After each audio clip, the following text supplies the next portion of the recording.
Here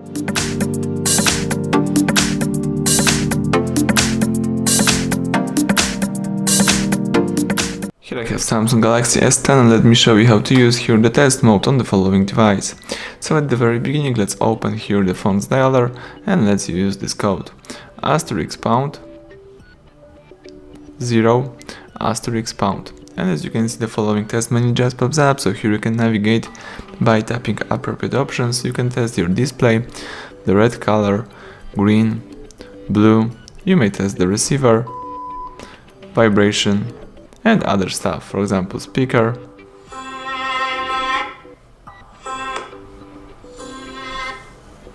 and sub key sensors and a lot of more other features. If you would like to go back and quit this mode, let's use the back key, and now you can use your device in a normal way.